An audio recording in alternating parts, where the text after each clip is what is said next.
Hi, and thanks for joining us today. I'm Dr. Michael Shaper, Deputy Chairman of the Australian Competition and Consumer Commission, or ACCC. Now, many of you would know about the ACCC as the National Fair Trading and Competition Regulator. One of our main roles is enforcing what's known as the Australian Consumer Law, or ACL. Now, we're here today to talk about a new law made under the ACL, and it's called the Country of Origin Food Labelling Information Standard of 2016. It's a long name, so we're simply going to refer to it as the new standard. I'm joined by representatives from the Australian Food and Grocery Council and from the Voice of Horticulture to talk about a few key tips and potential traps in this new labelling system. First of all, let me introduce our panellists for today. First, we have Mr. Chris Preston from AFGC. Thanks, Michael. I'm the Director of the AFGC's Legal and Regulatory Division. The AFGC is a peak industry body representing the manufacturers and suppliers behind Australia's food, beverage and grocery brands. I'm here today to address some of the questions our members have raised about the new standard. And we also have Ms. Tanya Chapman from the Voice of Horticulture. Thanks, Michael. I've been a citrus grower in Sunraysia for the past 14 years and I'm also chair of both Voice of Horticulture and Citrus Australia. Voice of Horticulture is a member-based organisation representing horticultural growers and businesses across fruit, vegetables, nuts, mushrooms, turf, nursery plants and cut flowers. And today I'd really like to get a clearer picture of how these new standards apply to growers. Our focus for the next 50 minutes then is going to be about giving you practical advice about this new standard. Our aim is simple, to help you work out when you have to label your products and which type of label you have to use. Today we're going to cover 5 topics. First of all, who has to comply with the new standard? Secondly, what are the 4 basic country of origin claims? Thirdly, when you can say a food was made in a particular country. Then we're going to look at how to calculate the percentage of Australian ingredients in a food. And finally, we're going to look at some of the potential consequences for breaching the new law. Now, if you're looking for more information on a particular subject or want to review these ideas later on, I'd recommend that you check out the ACCC's Country of Origin Food Labelling Guide, and that's available on our website. I'm going to be referring to it throughout our presentation today, so well worth downloading a copy. As many of you know, country of origin labelling isn't new for food products. In fact, the Food Standards Code, or Food Code, has for many years required certain foods to identify their origin. But some things have changed. If you're involved in producing or selling food in a retail setting, you're going to need to understand the new labelling system. It doesn't matter whether you're a primary producer, a manufacturer, a wholesaler, or a retailer. This is relevant for all of you. So, let's get started. Tanya, can you give us a quick rundown on how the labelling requirements have changed? Sure, Michael.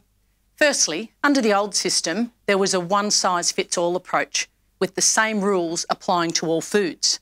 However, labelling requirements under the new system vary depending on the type of food and its origin. The new standard sets out 3 basic label types. The first type is the 3-part kangaroo label, which has the distinctive kangaroo in a triangle symbol, a bar chart and a text statement.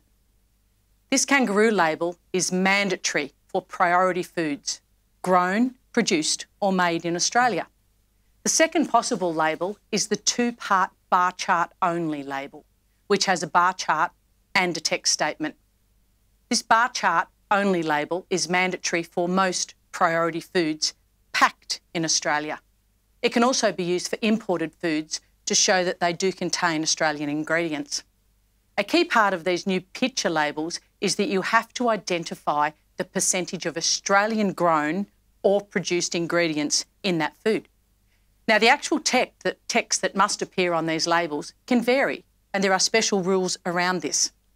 We have lots of labels on the slide at the moment to show you just how differently that text can appear. The third and final labelling option is similar to the current label requirements under the old food code.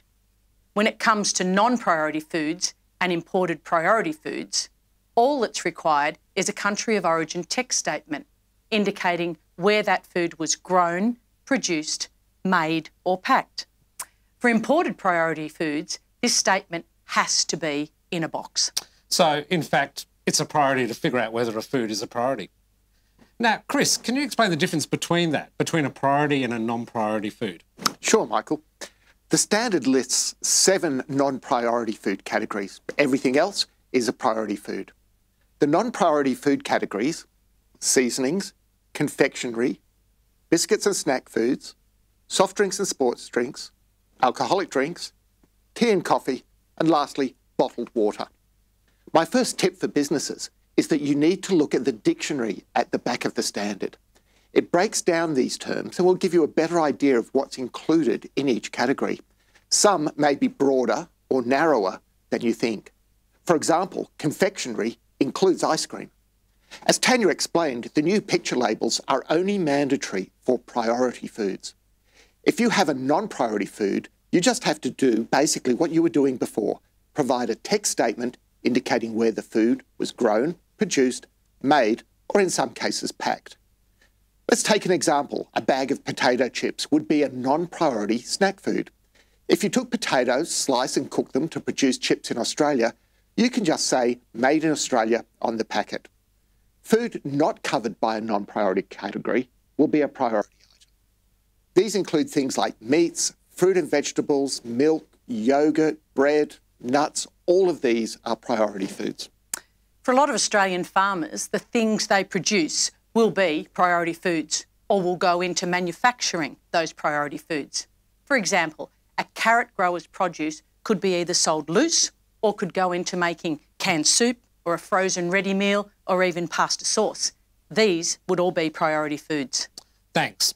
Now, that makes sense. But as I mentioned earlier, further information, including the Country of Origin Food Labelling Guide, is available from the ACCC website.